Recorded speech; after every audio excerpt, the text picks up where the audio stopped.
Tomorrow morning, we're all going to have to wake up an hour earlier. It's that time of year when our clocks spring forward an hour, and even though we all know about it, most of us don't end up going to sleep earlier. Most of us end up losing out on that precious extra hour of sleep. It's daylight saving time. Daylight saving was actually implemented in 1916 by Germany during World War I as part of the war effort to conserve fuel. But it was suggested way before that in 1784 by Ben Franklin in an essay he wrote on how to conserve energy for light. After that, in 1966, there was the Uniform Time Act that tied countries all over the world to the daylight saving time, meaning that everybody springs forward on the second Sunday in March, and we all fall back on the second Sunday in November.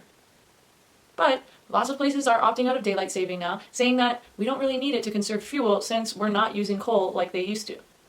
The whole idea of changing the time and pushing it forward an hour was so that we could have more sunlight during working hours. But is it really worth it? Can the one day of change cause substantial sleep deprivation?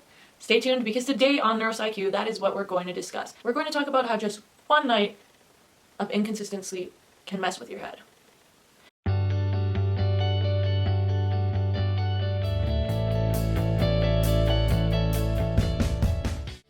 Sleep is one of the most puzzling topics that we can look at as neuroscientists, in that we know that we need to sleep, but we're not exactly sure what's happening when we're sleeping that makes it a requirement.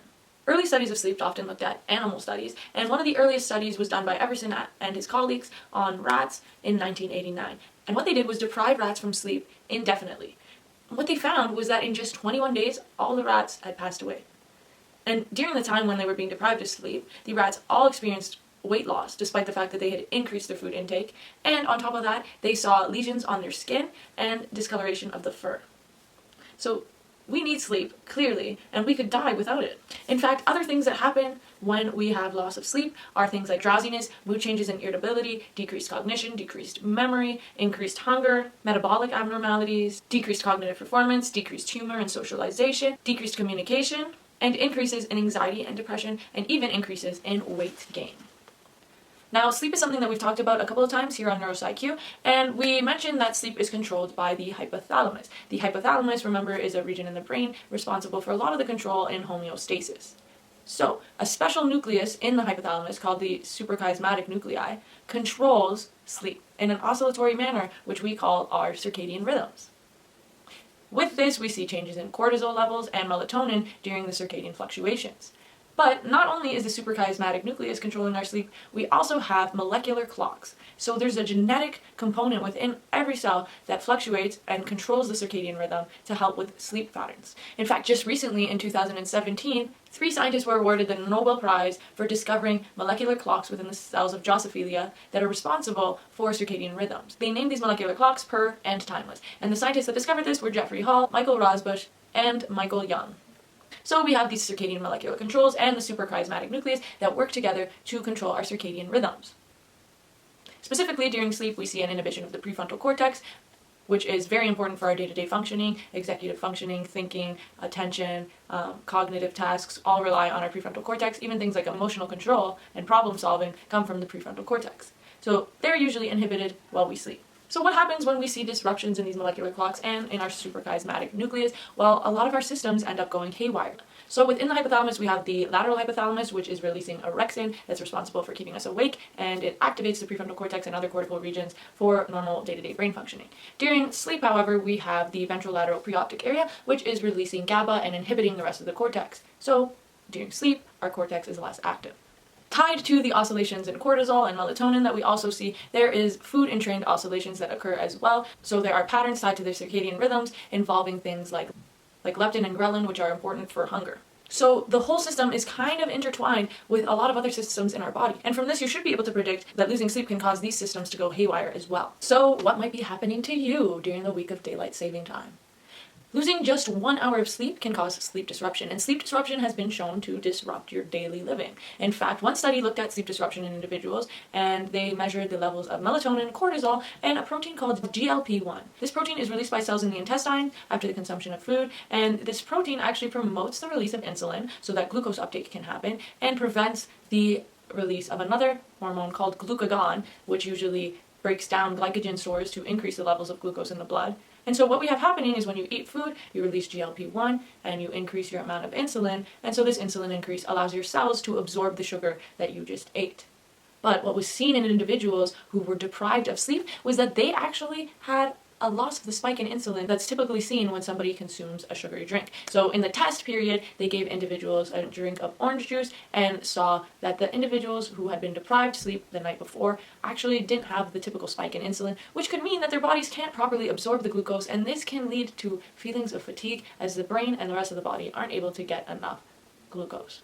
On top of that, GLP-1 is a factor that is important for neurogenesis, and it has been shown to have therapeutic effects in people with Alzheimer's disease, people who have suffered from strokes or traumatic brain injury, as it decreases necrosis and reduces apoptotic cell death. But in the study that I just mentioned, the GLP-1 release is lessened after sleep deprivation, and so this could lead to detrimental effects throughout the whole body. On top of that, sleep deprivation seems to lead to people preferring to eat carbs. In fact, after being deprived of sleep, people prefer and crave carb intake. On top of that, people who have been sleep deprived actually will eat more, but it is shown that their body uses the energy less efficiently, and so they're getting less kilocalories out of each gram of food they eat. And on top of that, it was shown that sleep deprivation actually causes decreases in leptin and an increase in ghrelin. Now, leptin is a hormone that causes feelings of satiety, which means it reduces hunger. The way I remember this is because leptin kind of sounds like thin, and if you're thin, you're not eating a lot because you feel full. Ghrelin does the opposite. So these increased amounts of ghrelin will actually make an individual feel more hungry. And so the way I remember ghrelin is it kind of sounds like growling and your stomach's growling, so you're hungry. So we have a decrease in leptin, an increase in ghrelin, and now these individuals are going to feel more hungry after just one day of sleep deprivation. So if you find yourself feeling snackish or having cravings after daylight savings, you know the likely reason why. On top of all that, we have issues with hunger going on, but we also have issues with cognition that arise with loss of sleep. So with loss of sleep, it has been shown that there is problems with the prefrontal cortex the next day, and it's not being activated as much as usual. In fact, MRIs have revealed that in arithmetic tasks, after one day of sleep deprivation, youth were not able to activate the areas of the brain needed to complete the task. So losing sleep for one day can have inhibitory effects on your prefrontal cortex, and that's kind of like being drunk a little, because alcohol is a GABA agonist, and what it does is actually inhibit the prefrontal cortex mainly, and so with lack of sleep, if we have inhibition of the prefrontal cortex as well, you can have a lot of symptoms that are similar to what you would experience if you had consumed too much alcohol. Looking at the more cognitive aspect of things, sleep has been shown to be important for memory consolidation, and so sleep deprivation has been shown to lead to problems with memory, specifically working memory, short-term memory, processing speed, focus, and attention. But overall, there are several cognitive domains affected by sleep deprivation. And in one study in particular, they looked at sleep deprivation in rats, and what they did was they conditioned them in a fear paradigm, deprived half the rats of sleep and let the others sleep as usual, and then looked at the acquisition of the fear paradigm.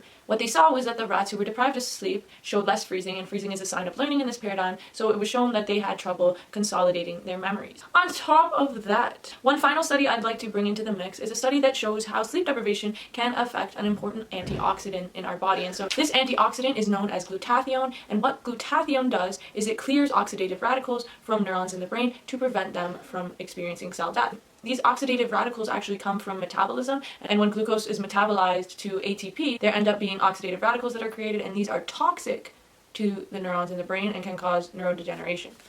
With sleep deprivation, glutathione was actually shown to decrease, and this can be problematic as it can affect the overall health of the brain. Finally, a couple of interesting studies that weren't really neuroscientifically related, but are worth mentioning, was one done in the courthouses on the day of daylight savings, and what they found was that the jury on the day of daylight saving was actually far more strict than on any other day of the year.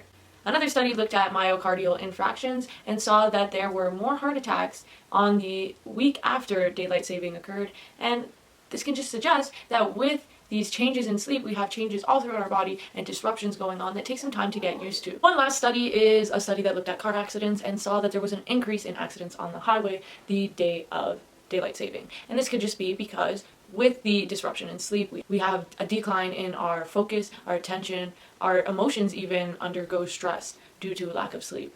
So hopefully tonight, now that you know about how daylight savings can mess with your mind, you might go to sleep an hour earlier and try to counteract the effects. But this could be difficult because we tend to actually have a sleep pattern that we've adjusted to, and so if you try to go to sleep an hour earlier, it just might not happen. But keep that in mind, plan for your commute on Monday morning, and make sure you know that everything's got to get done an hour earlier. Thanks for watching this weekend's episode of NeuroSciQ. We hope you learned a little bit today, and if you have any ideas for future episodes, comment them down below. If you got any questions, you can also leave those down below as well. Make sure to subscribe. Click right there to subscribe, and you can also check out some of our other videos right over there. Thanks for watching again, and we hope to see you next Saturday.